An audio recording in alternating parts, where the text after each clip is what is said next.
तोड़ दिया गया। फिर परमेश्वर का वचन कहता है एजरा शास्त्री के दिनों में वो मंदिर फिर रीबिल्ड हुआ, फिर परमेश्वर ने उस मंदिर को बनाया। लेकिन आप जानते हो वो मंदिर फिर से तोड़ दिया गया। आप सभी जानते होंगे एक चीज और, जब यीशु मसीह इज़राइल आए तब बाइबल कहती है, खुदा का पाक कलाम कहता है, यीशु मसीह ने उन्हें कहा इस मंदिर को ढहा दो, मैं इसे फिर से खड़ा करूंगा। वो कहते हैं इस मंदिर को बनाने में 46 साल लग गए। आप जानते हो ये मंदिर फिर से बना राजा हेरोदेस के दिनों में। इस बार इस मंदिर को बनाने के लिए 46 साल लग गए। चेले इतने उस मंदिर को देख के खुश हो रहे थे कि उन्होंने प्रभु को बताया कि प्रभु देख कितनी खूबसूरत चीजें हैं यहां पर। और यीशु ने कहा कुछ भी नहीं बचेगा, सब खत्म होगा। अब मैं चाहता हूं आप ध्यान दें, जब उन्होंने यीशु के मुंह से आने वाली चीजों के बारे में सुना और उसके बाद लिखा है कि यीशु ऊपर जैतून वृक्ष पे चले, जैतून के पहाड़ पे चले गए। वहां पर चेलों ने प्रभु से 2 सवाल पूछे। पहला सवाल, जगत का अंत कब होगा? दूसरा, आप कब लौटेंगे?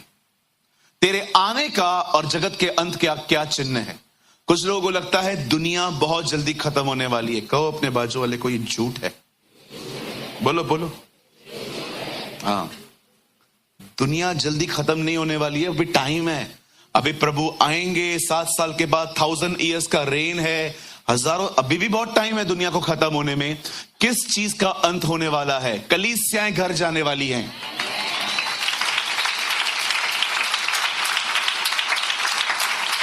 आप जल्दी जाने वाले। यस, कई लोग कहते हैं दुनिया का अंत निकट है। ना ना, बहुत टाइम है जी। अभी प्रभु आएंगे, उसके बाद वो फिर से आएंगे, फिर 1000 साल की बादशाहत है, फिर याकूब का थ्रोन लगेगा। लिखा है ना कि लास्ट में जेकब का थ्रोन लगेगा जब वो जज करेगा, व्हाइट थ्रोन। उसके बाद युगों का अंत होगा। कहिए युगों का अंत। कितने लोगों ने उत्पत्ति में पढ़ा है कि परमेश्वर ने सुबह बनाई, फिर शाम हुई और फिर रात हो गई। प्रभु ने सब बनाया है ना। कितने लोग जानते हैं प्रकाशित वाक्य में लिखा है जब हम चले जाएंगे न दिन होगी न रात होगी। परमेश्वर इस सीजन को खत्म कर देगा। लिखा है परमेश्वर के अंदर से रोशनी निकलेगी और उसी से पूरा नगर चमकेगा। सोचो उसने हमें कितनी आशा दी है, क्या क्या चीजें बताई हैं, क्या क्या बनाया है उसने। चलिए अब हम मैसेज में आए। ब्रदर अब तक क्या चल रहा था? सिर्फ बैकग्राउंड समझा रहा था मैं आपको, ताकि अब आप समझ पाओ कि चीजें कैसे होंगी। अब बड़े ध्यान से सुने। जब यीशु ने अपने चेलों को उसके आने की जानकारी दी तो उसने उन्हें कोई समय, कोई तारीख नहीं बताई। मैं कभी कभी सोचता हूं प्रभु अगर लिख देते कि मैं 1 जनवरी 2025 को आ जाऊंगा तो क्या होता? सारे लोग 31 दिसंबर को पश्चाताप करते। हम इतने करप्ट हैं, हम हर दिन ये सोच सोच के पाप करते। अभी 5 दिन है ना। मुझे आज भी याद है एक भाई को हम बैप्टिज्म दे रहे थे, उसने एक रात पहले इतनी पी, अगले दिन उसकी आंखें लाल थी।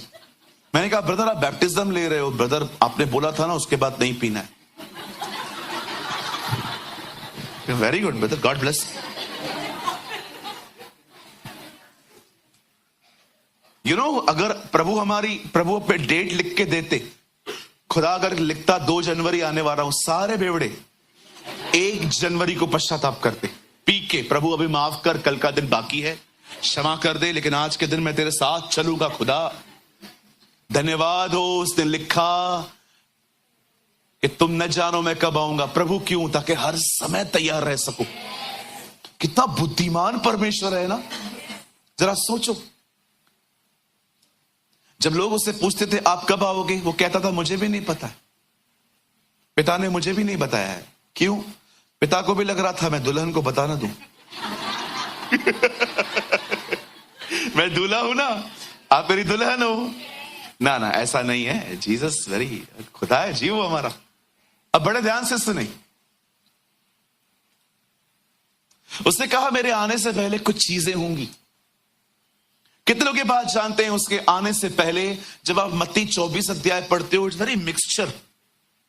हैकल में गणित वस्तु बैठेगी, ये होगा वो होगा, ये सब आपके लिए नहीं है। टेंपल आपके पास है क्या? यहूदियों के पास है, वो उनके लिए लिखा है। ध्यान दो कि तुम्हें सबके दिन न मानना पड़े। सबका दिन हम थोड़ी मानते हैं, हमारे लिए हर दिन सब्त है। कई लोग कहते हैं वर्शिप किस दिन पे करते हो? शनिवार को, रविवार को। मैंने कहा हर दिन।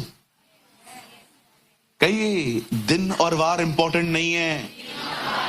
हाँ, मैं आपको बताना चाहता हूं, बहुत लोग आपके पास आएंगे और कहेंगे आप वर्शिप किस दिन पे करते हो? अगर वो आपसे ऐसा पूछते ना, आप उसको पूछो तू किस दिन करता है, और वो आपको कहे पहले मैंने तुझसे पूछा। हाँ बताऊंगा पहले, लेकिन तू बोल। हम करते हैं शनिवार को, हम हर दिन करते।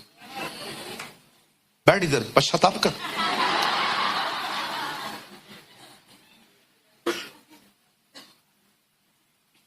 सब्त का दिन मनुष्य के लिए बना है, मनुष्य सब्त के दिन के लिए नहीं बना है। हम दिनों और वारों के लिए नहीं बने हैं, हम हमेशा हमें खुदा के लिए बनाया गया है। हालेलुया। हाँ, बाइबल बताती है, खुदा का पाक कलाम कहता है, उन्होंने पूछा प्रभु आप कह रहे हो कुछ नहीं बचेगा, मंदिर भी खत्म होगा, ये भी होगा वो भी होगा, प्रभु कब आओगे? बताइए आपका आने का टाइम क्या है, अंत कैसे होगा? खुदा ने कोई डेट, कोई तारीख, कुछ भी नहीं बताया। प्रभु ने कहा सुनो, मेरे आने से पहले कुछ सीजन्स आएंगी, और वहां पर लिखा है गणित वस्तु। कहिए वो हमारे लिए नहीं है, वो इस्राएलियों के लिए है। सब्त का दिन हमारे लिए नहीं है। कुछ चीजें वहां पर आपको समझनी पड़ेंगी, क्योंकि कुछ लोग पूरा कॉन्टेक्स्ट में नहीं पढ़ते हैं ठीक से।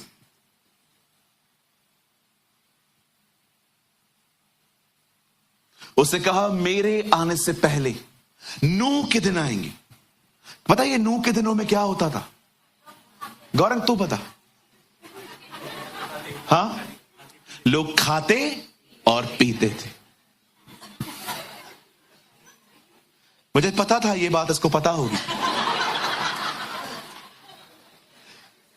प्यारा बच्चा है वो हमारा। लोग खाते पीते थे। आपको पता है आजकल आपके आसपास कितने रेस्टोरेंट्स हैं आजकल? कभी हुआ था ऐसा? मैं जहां रहता हूं, जिस टाउन में रहता हूं, 7-8 अच्छे होटल्स होते थे हमारे टाउन में। गुल मैदान पे एक अच्छी होटल होती थी, हम वहां जाते थे पाव भाजी खाने। लेकिन आज कोविड के बाद तो ये बहुत ज्यादा हो गया। आप देख रहे हो इन दिनों में खाने ने आपको कितना जकड़ के रखा है। मुझे कभी कभी ऐसा लगता है शैतान दुष्ट आत्माओं को बोलता है पृथ्वी पर जाओ और ध्यान दो, कोई भूखा ना मरे, सबको खिला खिला के मारो। इतना खिलाओ इन्हें, इतना खिलाओ, इतना खिलाओ, जब तक नाक में से बाहर न निकले तब तक इनको खिलाते रहो। और मैंने कुछ लोगों को देखा है, खाने की वजह से उन्होंने अपना प्रेयर लाइफ तक चौपट कर दिया। खाते रहेंगे, खाते रहेंगे, खाते रहेंगे। ब्रदर, नूह के दिन चालू हैं। उसके बाद खुदा ने क्या कहा आगे? बहुत सारी अलग अलग चीजें होंगी, डिजास्टर्स होंगे। बाइबल बताती है मौसम खराब होंगे। आप पढ़ के देखिए, सुनामी का जिक्र है, लहरों की कोलाहल होगी। आप पढ़ सकते हैं, वहां पर लिखा गया है बीमारियां आएंगी, बहुत सारी तकलीफें आएंगी। और मैं आपको सच कहता हूं, लिसन टू मी, हम वो जनरेशन है जिन्होंने सब कुछ आंखों से देखा है। युद्ध देखा, सुनामी देखी, बाढ़ें देखी, अकाल देखे, हमले देखे, टेररिज्म देखा हम लोगों ने। अभी इन दिनों में देखिए कितना ये फैला हुआ है। हमें प्रार्थना करनी चाहिए इन चीजों के लिए। ये सब होगा। अब मैं आपको एक दिक्कत बताता हूं विश्वासियों की। बिलीवर्स इंफॉर्मेशन कलेक्ट करने में बिजी हैं आजकल। एक भाई आया मेरे ऑफिस में, पास्टर जी मेरा एक सवाल है। मैंने कहा हाँ पूछिए। प्रभु कब आएंगे? मैंने कहा मुझे तारीख नहीं पता, बाकी इतना पता है वो कल भी आ सकता है।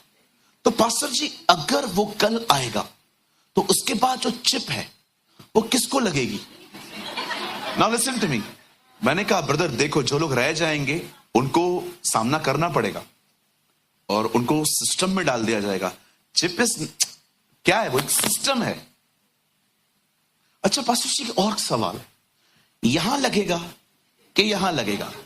मैंने कहा खरीद के ला, जिधर बोल लगा देता हूं। मुझे एक बात बताइए, आप उस एग्जाम की तैयारी क्यों कर रहे हो जो आना ही नहीं है? जो वो पढ़ाई हम करें क्यों इतनी? सुनो, मैं ये नहीं कह रहा हूं कि आप अनजान रहो, पर मैं कहता हूं उतनी जानकारी रखो जितनी बाइबल देती है। घुस जाते हो, प्रभु के बारे में पता नहीं है, क्राइस्ट को जानते नहीं है, एंटी क्राइस्ट को पहचान लिया।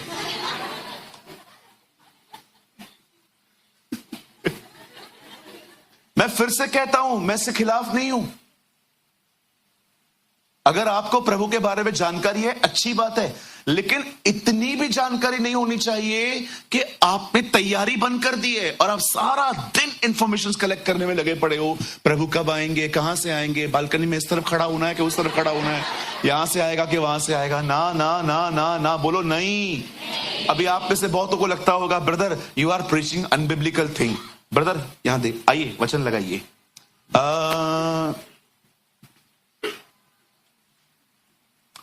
प्रेरितों के काम, ये क्या करते हो भैया?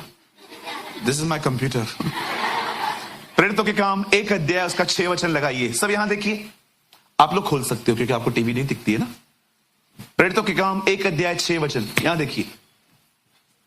सो उन्होंने इकट्ठे होकर उससे पूछा कि हे प्रभु, क्या तू इसी समय इजराइल के राज्य को फेर देगा?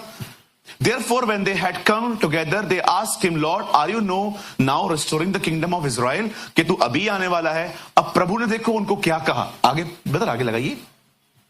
उसने उनसे कहा, समयों और कालों को जानना जिनको पिता ने अपने ही अधिकार में रखा है तुम्हारा काम नहीं है। कुछ चीजों को जानने की कोशिश मत करो। जब मैंने केन की वाइफ को छुपाया है, तुम क्यों ढूंढ रहे हो?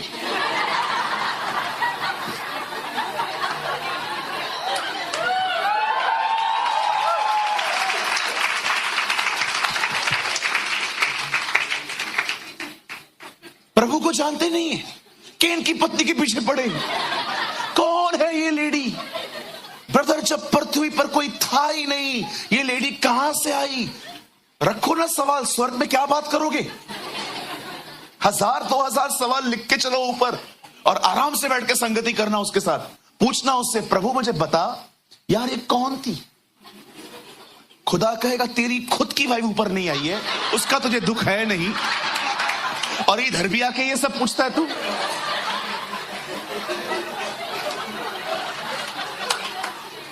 मैंने बहुतों को देखा है जिनके परिवार सेव्ड नहीं है, परिवारों ने उद्धार नहीं पाया है, परिवारों के लिए प्रेयर नहीं करते, पीछे पड़े हैं केन की पत्नी के। केन तुम लोग को मिलेगा, वो तुमको बोलेगा क्या बिगाड़ा था मेरी पत्नी ने तुम्हारा।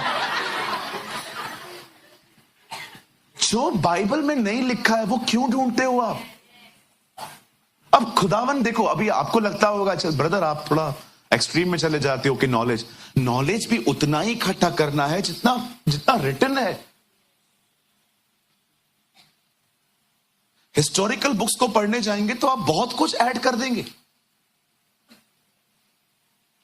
हमारे पास 66 किताबें हैं, बहुत हैं, हमें 71 पढ़ने की कोई नीड ही नहीं है।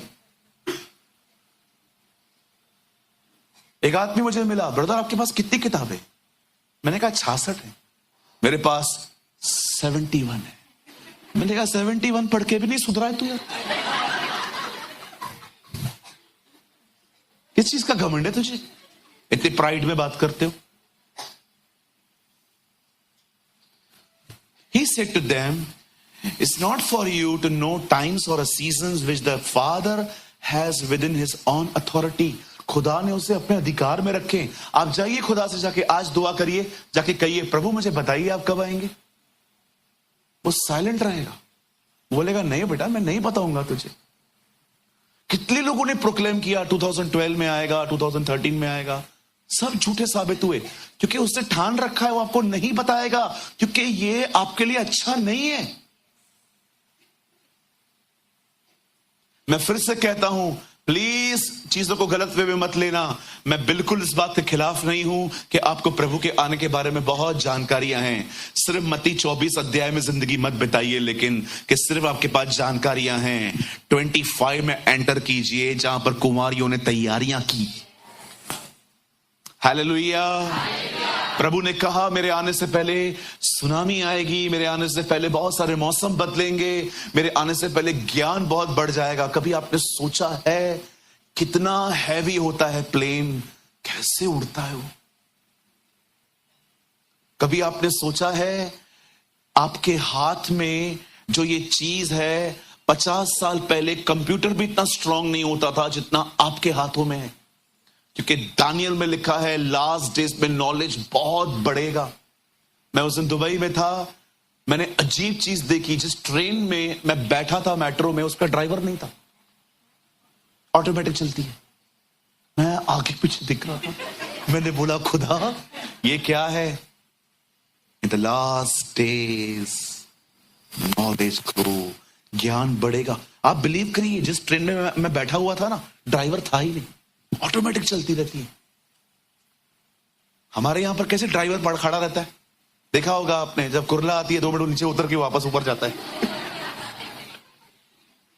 हाँ बिल्कुल, हमारी ट्रेन में ड्राइवर्स होते हैं, वहां पर ड्राइवर ही नहीं है।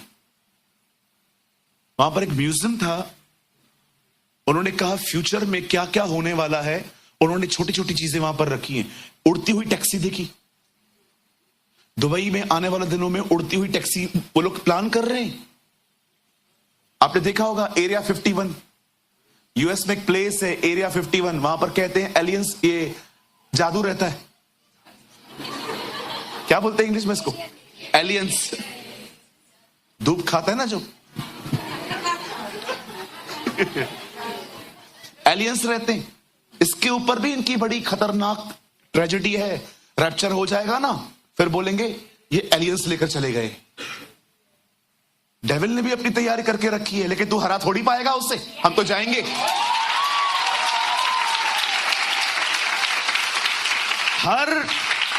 हर चीज को कॉपी करता है। पवित्र आत्मा के आपने लास्ट टाइम कितने फ्रूट सुने थे? जब एक दुष्ट आत्मा निकलती है तो कितनों को ले आती है? कॉपी कैट है एक नंबर का। वो जो खुदा करता है वो करता है। प्रभु की 7 आत्माएं हैं, ये भी 7 ही लेके आता है। प्रकाशित वाक्य में एक जगह पे लिखा है, एक सफेद घोड़ा निकला और बड़ी तकलीफें चालू हो गई। उसको पता है प्रकाशित वाक्य में पहले सफेद घोड़े पे कौन आएगा, खुद भी वैसे ही आता है। एक नंबर का कॉपी कैट। जो खुदा करेगा वही वो करेगा। सबसे ज्यादा कंफ्यूजन आप आज किस टीचिंग को लेकर है? पवित्र आत्मा के बारे में, क्योंकि सबसे वैल्यूएबल थिंग ही वही है। कोई नकली साबुन बनाता है क्या? कोई नहीं बनाता, वैल्यूएबल नहीं है ना। हम चीजों को बनाते गोल्ड, सिल्वर। क्यों आप सोना खरीदने से पहले किसको साथ में लेके जाते हो? किसी एक्सपर्ट को, और जैसे वो आपको गोल्ड देते हैं, देख तो बरोबर ले सकते हैं ना, क्योंकि आपको पता है ना हम बेवकूफ बन सकते हैं। शैतान देखता है वैल्यूएबल थिंग्स कौन सी हैं क्रिश्चियनिटी के अंदर, और उसको पता है सबसे अमेजिंग थिंग पवित्र आत्मा है। इसीलिए कई लोगों को देखो इसके बारे में कंफ्यूजन है। आप अन्य भाषा बोल के देखो, आपको ख्याल आएंगे बनकर कुछ भी नहीं है। आप देखिए उसने ऐसे लोगों को खड़ा कर दिया है जो बकायदा अन्य भाषा कैंसिल कर देते हैं कि अन्य भाषा है ही नहीं। याद रखना, जो वैल्यूएबल होगा उसी को डिस्ट्रॉय करने की कोशिश की जाती है। क्या यह शिक्षा आपको मदद कर रही है ना? बहुत सारी चीजें क्लियर हो रही है ना। अब सुनिए, जब प्रभु यीशु मसीह ने अपने 24 अध्याय मत्ती के अंदर अपने आने का जिक्र किया और से सारी बातें बताई, उसके बाद उसने अपने चेलों को एक बात सिखाई, एक दृष्टांत दिया उसने। उस दृष्टांत को कहा जाता है 10 कुआंों का दृष्टांत। और बहुत लोग पूछते हैं, बदर ये दृष्टांतों में क्यों? दृष्टांत बाइबल में यीशु के आने से पहले भी थे। चलो मैं आपको एक दृष्टांत बताता हूं पुराने नियम का। आई डोंट नो कितने लोगों ने पढ़ा है ये। दाऊद ने बतशबा के साथ पाप किया और अपने पाप को छुपाने के लिए उसने उसके पति को भी मरवाया। एंड जब नतान नबी दाऊद के पास आता है तो वो सीधा उसको ये नहीं कहता है तूने पाप किया, वो उसको दृष्टांत बताता है। बोलता है एक भेड़ थी, अपने मालिक के साथ रहती थी, पर एक व्यक्ति ने उस भेड़ को छीना। दाऊद गुस्से में आके कहता है कौन है वो? तू है। कितने लोगों ने ये बात देखी जब योना नबी नींद में पहुंचता है तो वहां पर एक पेड़ आता है जिसको छांव देता है, फिर वो पेड़ सूख जाता है। पुराने नियम में भी परमेश्वर दृष्टांतों का उपयोग करता था और नए नियम में भी प्रभु यीशु मसीह ने एक दृष्टांत कहा। अब इस दृष्टांत को सुनिए, ये इतना खूबसूरत है, मैं तो विश्वास करता हूं आज आप बैठे बैठे जम मारोगे। सुनिए, यीशु ने कहा 10 कुंवारियां थी। कितनी? 5 मूर्ख, 5 बुद्धिमान। 10 को पता था कि दूल्हा आने वाला है, सबको पता है दूल्हा आने वाला है, और सबको यह भी पता था क्या देखकर दूल्हा उठाएगा हमें। सिर्फ एक वजह से, हमारी मशालें जलनी चाहिए।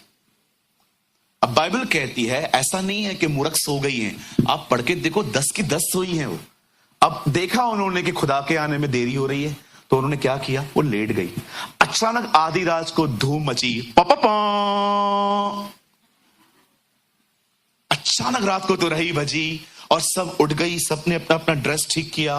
अब प्रॉब्लम ये थी, मशालें दोनों के पास थी, जल भी रही थी, लेकिन जो मूर्ख थी ना उनकी डिम हो गई थी। एंड द प्रॉब्लम इज, कुप्पी में ऑयल था ही नहीं इनके पास। कहिए कुप्पी।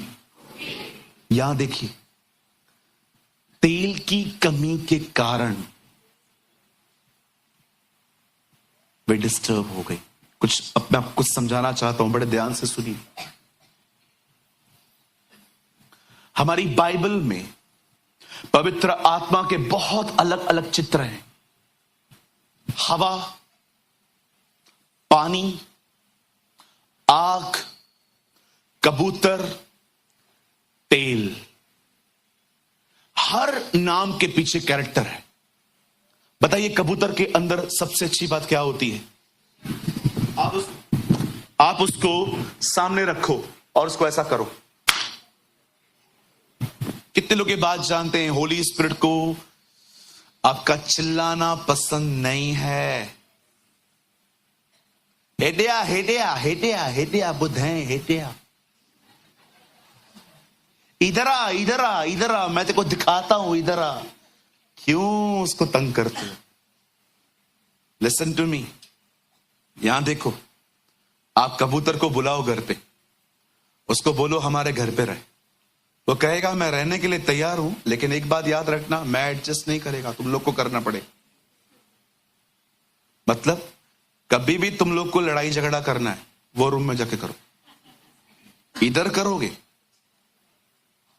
मैं चला जाऊंगा, because I am perfect, I will not adjust. आप चाहते हो पवित्र आत्मा आपके साथ रहे, वो एडजस्ट नहीं करेगा। You should, because he is perfect. वो आपको बदलने आया है, आप उसे बदलने की कोशिश न करें। आप चाहते हैं पवित्र आत्मा आपके जीवन में रहे, लोगों पे चिल्लाना और उनके लिए गलत बोलना बंद कर दो। और अगर आप कहोगे ना पवित्र आत्मा जब मैं झगड़ा करता हूं आप इधर ही रहो, this is not my nature, I am like a Dove. वो कहेगा आपको झगड़ा करना है ना, एक काम करो, जाओ अपने कमरे में, और उधर से भी ज्यादा आवाज आया तो भी चला जाऊंगा मैं। वो एडजस्ट नहीं करेगा, आपको करना पड़ेगा। अब दूसरा उसका एक साइन है, वो है हवा। लाल समुंदर को हवा ने 2 भाग किया था। चेलों के समय में हवा आया था। आप जानते हो कभी कभी मट्टी हवा में उड़ जाती है, हवा बहुत स्ट्रांग होती है। क्या कहा प्रभु ने? हवा जहां को चाहती है वहां को बहती है, तुम तुम उसका आवाज सुनते हो, वो दिखाई नहीं देती। आत्मा से चला हुआ व्यक्ति ऐसा ही है। अब मैं एक एक कैरेक्टर के ऊपर खोलूंगा तो टीचिंग चेंज हो जाएगी। आइए मैं सीधा फाइनल पे आता हूं। कहिए तेल। जानते हो तेल में सबसे खूबसूरत बात क्या होती है? वो चीजों को मुलायम कर देता है। कितने लोग सर पे तेल लगाते हैं? मैं नहीं लगाता, आप लगाते हैं? उसके बाद बाल कैसे हो जाते हैं? चमकते हैं। इवन यीशु ने कहा उपवास में क्या करो? पैराशूट ऑयल लगाओ। हाँ, उसने कहा जब तुम उपवास में रहो तो तेल मलो, क्योंकि तेल जो है ना वो आपके फेस पे ग्लो ले आता है। कितने लोगों ने ये बात पढ़ी? प्रभु ने कहा जब तुम उपवास करो तो अपने सर पे तेल मलो। क्यों? ताकि कोई भी तुम्हें उस दिन ये ना जाने कि तुम फास्टिंग में हो। अभी कई लोग क्या करते, आप देखो फास्टिंग में ऐसे बैठे रहेंगे, ब्रदर क्या हुआ? फास्टिंग है। और जैसे सबको पता चल गया ना, अब देखो उसके बाद सब चेंज हो जाता है। हाँ बोल, क्योंकि पता चल गया ना कि मैं उपवास में हूं। बहुतों का खाना पता है क्या है? सबको पता चल जाए मैं दुखी हूं। सिंपैथी। अब सुनी, इन कुंवारियों के पास तेल नहीं था, उनकी कुप्पियों में और मशाले बुझ रही थी। अब मैं आपको कुछ बताना चाहता हूं, मुझे लगता है ये आपको शेक कर सकता है। यहां देखिए, पुराने नियम में कुप्पियां किनके पास थी?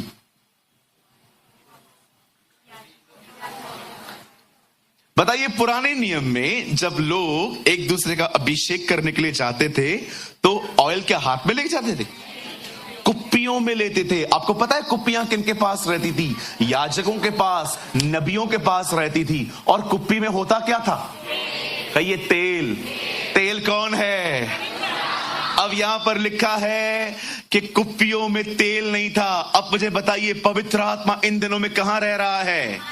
आपके अंदर। मतलब कुप्पी है आपका अंदरूनी मनुष्यत्व।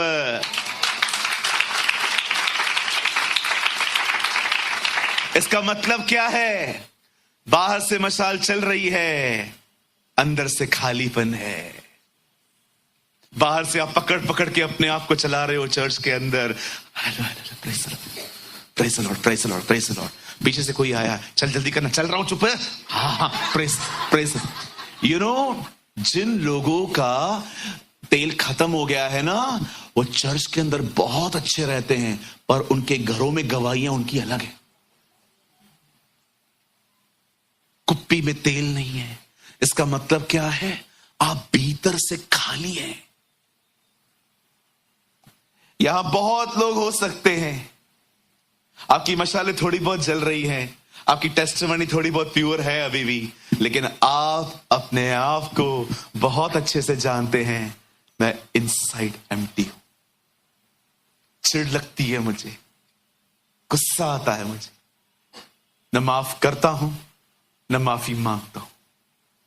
आज मैं इस कलीसिया के हर एक भाई बहन से पूछना चाहता हूं, क्या आपकी कुप्पियों में तेल है? मैं प्रभु से पूछ रहा था, प्रभु क्यों आपने सबसे पहले तेल का जिक्र किया है, कुछ और क्यों नहीं? मैं कल एक परमेश्वर के जन से बात कर रहा था, वो मुझे बता रहे थे कि ब्रदर आपको पता है, एक उधार पाया हुआ व्यक्ति रोज प्रार्थना करता है, एक उधार पाया हुआ व्यक्ति रोज खुदा के लोगों की मदद करता है, एक उधार पाया हुआ व्यक्ति फास्टिंग करता है। और जब मैं उन सारी चीजों को मनन कर रहा था, उनसे पूछ के कि ये बातें ऐसी हैं। ऑनेस्टली मैं कल किसी से बात कर रहा था और वो मुझे पूछ रहे थे कल संदेश जो है उसमें क्या आप बताने वाले हैं। तो मैं उनको बता रहा था कि कल ये मेरा मैसेज है। वो मुझे कह रहे थे कि आपको पता है ब्रदर, एक उधार पाया हुआ व्यक्ति लोगों की मदद करता है, प्रार्थना करता है, बाइबल पढ़ता है, उपवास करता है। और जब मैं रात को वो सारी चीजें लेकर मैं खुदा के सामने गया, मैंने कहा खुदा ये कितनी बातें सच है ना। मुझे खुदा ने कहा बिल्कुल, लेकिन ये बात याद रखना, सब कुछ तब शुरू होता है जब ऑयल होता है। इसीलिए मैं आप में से हर एक को कहना चाहता हूं, यहां देखिए मेरे भाइयों मेरी बहनों, मशाले जल रही हैं, दीपक जल रहे हैं, पर अंदर ऑयल नहीं है। बाइबल कहती है तेरा वचन मेरे पांव का दीपक और मार्ग का उजियाला है। मैं आप में से हर एक को कहना चाहता हूं, ये वे कुंवारियां थी जिनके पास वचन था, पर वे पवित्र आत्मा से भरी हुई नहीं थी। कितने लोग ये बात जानते हैं? भजन संहिता की किताब में लिखा गया है, बहुत सारी प्लेसेस पे, अलग अलग जगहों पर पतरस में लिखा है, यह उसका वचन एक दीपक की तरह है जिसे आप अंधेरे में तब तक ले चलते हो जब तक पो न फटे। परमेश्वर का वचन एक दीपक है। भजन संहिता में लिखा है, तेरा वचन मेरे पांव का दीपक और मेरे मार्ग का उजियाला है। दीपक खड़ा, अगर आपके हाथ में दीपक है, वही आपको दिखाता है कहां कहां कहां कहां जाना है। इनके पास दीपक थे, इनकी मशालें जल रही थी, पर बाइबल कहती है इनके पास तेल की कमी थी। हो सकता है आप में से हर एक के पास ये ज्ञान हो कि प्रभु आने वाले हैं, जैसे इन्हें पता था दूल्हा आने वाला है। हो सकता है आप में से बहुतों को इंफॉर्मेशन हो कि एंटी क्राइस्ट कब आएगा, नोहा के दिन क्या है, जजमेंट कैसे होगी, कैसे परमेश्वर अंत के दिनों में याकूब का सिंहासन वापस लगाएगा। हो सकता है आप में से हर एक के पास बहुत सारा नॉलेज हो, लेकिन सवाल यह है कि क्या आप तेल से भरे हुए हैं? क्या आप ये कह सकते हैं मैं पवित्र आत्मा से भरा हुआ हूं?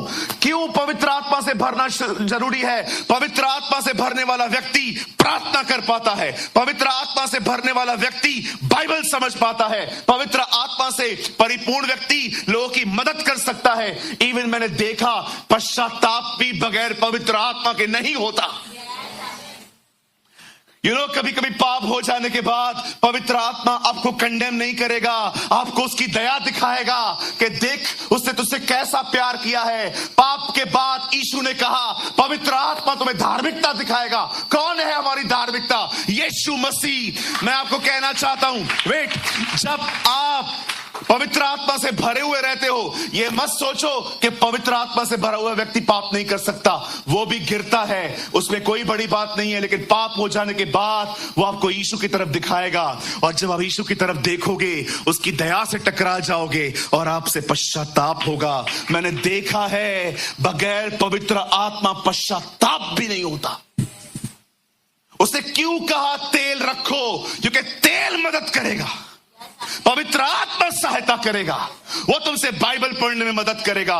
बाइबल कहती है पवित्र आत्मा लेखक है, वो तुम्हें वचन समझाएगा। बाइबल कहती है कौन प्रार्थना करना जानता है? कोई भी नहीं। वो पवित्र आत्मा तुम्हारे अंदर रहकर आहें भर भर कर तुम्हारे लिए प्रार्थना करेगा, पवित्र लोगों के लिए प्रार्थना करेगा। सुनिए, तेल की जरूरत क्यों है?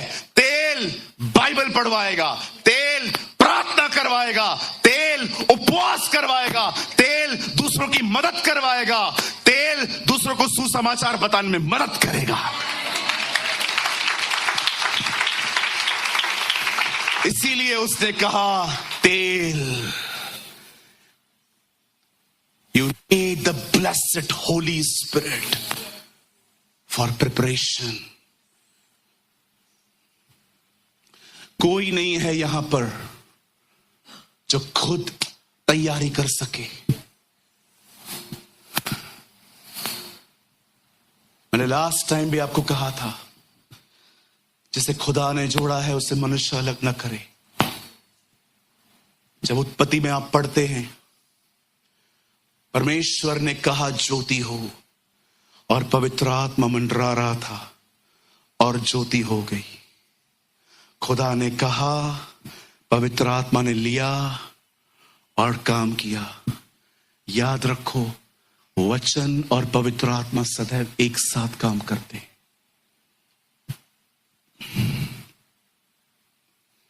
सूरज भाई,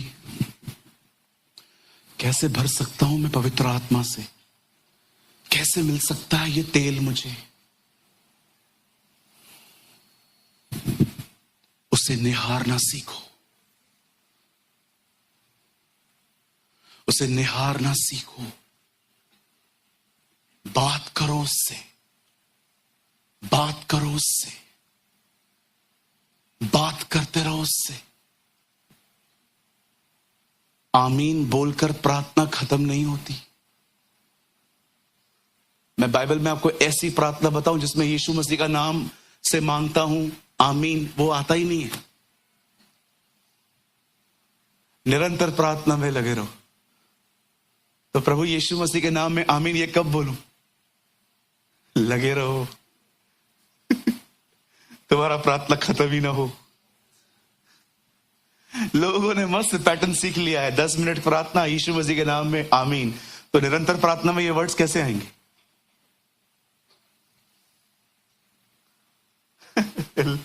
लवर्स समझ पाएंगे व्हाट आई एम सेइंग, मैं क्या बोलने की। अगर आपको अब मेरी बातें समझ में नहीं आ रही ना, समझ जाओ ऑयल की कमी है। चेले भी नहीं समझ पाते थे। सामरी स्त्री को प्रभु ने कहा मैं तुझे जीवन का जल दूंगा, उसको लगा प्रभु नल की बात कर रहा है। बोलती है खुदा घर में लगा के दे ताकि आना ही ना पड़े। चेलों को उसने कहा फरीसियों के खमीर से सावधान रहो। वो एक दूसरे को देख रहे थे, कहां आया खाना। निकोदेमुस को उसने कहा जो नया जन्म लेना अवश्य है। वो कहता है अगर एक व्यक्ति मां के पेट से निकला तो वापस कैसे जाएगा? ये भी समझते नहीं थे।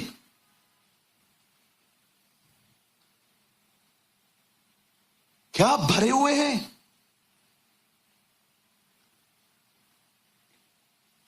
कितना जरूरी है ऑयल को रखना, भरे हुए रहना। विदाउट होली स्पिरिट आप बाइबल नहीं पढ़ सकते, न समझ सकते। मैं एक दिन सोच रहा था कि प्रभु क्यों कहता है पवित्र आत्मा से भरे हुए रहो। यहां देखिए, इस बाइबल का लेखक आपके अंदर रहता है। वो आपको बताता है वचन क्या है। वो प्रार्थना में मदद करता है, वो आराधना में मदद करता है, वो उपवास करने में मदद करता है। इसीलिए उसे कहा गया है सहायक। He is my helper। आप बिलीव करते हैं एक दिन आप पवित्र आत्मा से परिपूर्ण हो जाएंगे? मैं ये विश्वास करता हूं आपको प्रभु करेंगे। ये मेरा विश्वास है कि आने वाले दिनों में यहां पर सब पवित्र आत्मा से भरे हुए रहेंगे। आप इतने भरे हुए रहेंगे आने वाले दिनों में कि आपके पास में कोई खड़ा होगा ना, भले वो नया नया आएगा और देखता रहेगा कि ये लोग कर क्या रहे हैं, आप आराधना करोगे कभी नहीं कभी नहीं कभी। आप इतने भरे हुए रहोगे, आपकी अनॉइंटिंग से वो चंगा हो जाएगा। कहिए आमीन। कहिए आने वाले दिनों में लोग मेरी परछाई से चंगे होंगे, लोग मेरे बोलने से चंगे होंगे।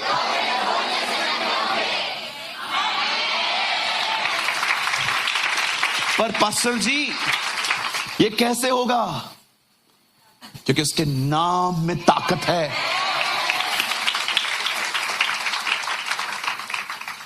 थोड़ा विश्वास से जियो। या ये अच्छा था, थोड़ा विश्वास से जियो।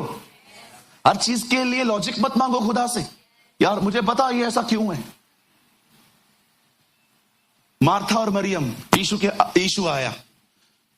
ये ऐसी बहन थी जो पास्ट प्रेजेंट फ्यूचर तीनों में जीती थी। यदि तू यहां होता तो मेरा भाई न मरता। अभी भी तू कुछ मांग, वो तुझे देगा। मैं जानती हूं पुनरुत्थान के दिन वो जिएगा। बहन तुझे काउंसलिंग की नीड है। यीशु वहां आते हैं और कितने लोगों ने ये पढ़ा। यीशु ने कहा क्या मैंने तुझसे नहीं कहा था कि चमत्कार देखने के बाद तू विश्वास करेगी? Come on, correct my statement. यदि तू विश्वास करेगी परमेश्वर की महिमा को देखेगी।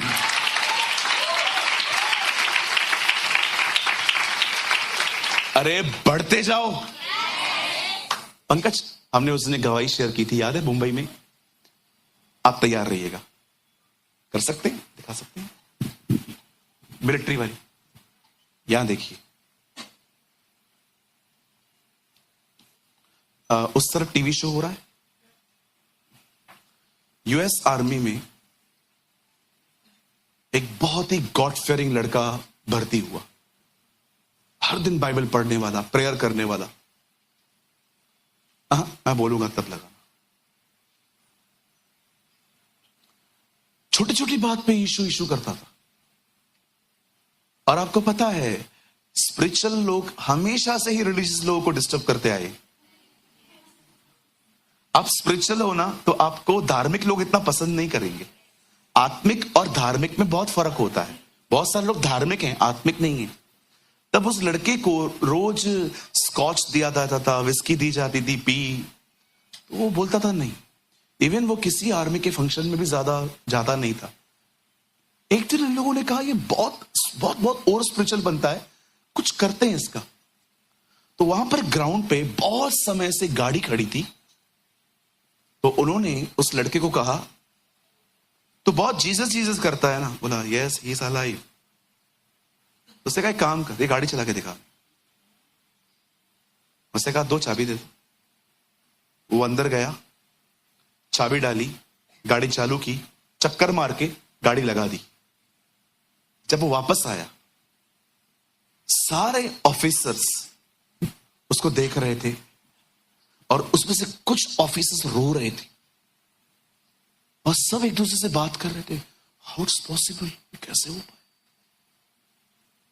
कुछ तो भाग गए थे। पता है क्यों? उस कार में इंजन थी नहीं। पगच लगा। The young man took the key, went to the vehicle and began to pray. Then he parked the jeep in the spot perfectly, just as the captain wanted. The young man came out to jeep and saw everyone around him crying. They all said together, "We want to serve your God." हम तेरे परमेश्वर की आराधना करना चाहते। The youngest soldier was amazed and asked, "What's going on? हो क्या रहा है?" Crying, the captain lifted the hood of the jeep, showing it to the young man. The car had no engine. Photo दिखा उसका। ये लड़का खुद रो रहा था और उसे अंत में कहा, ये मेरा खुदा है।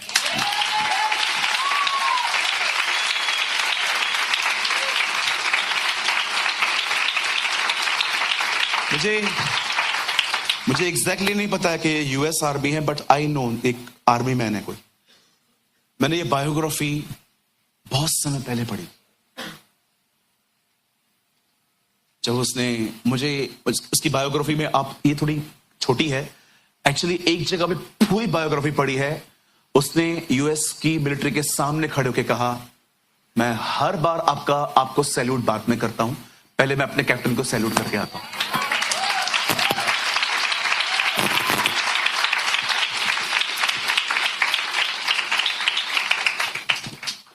ऐसे होते हैं तेल से भरे हुए लोग।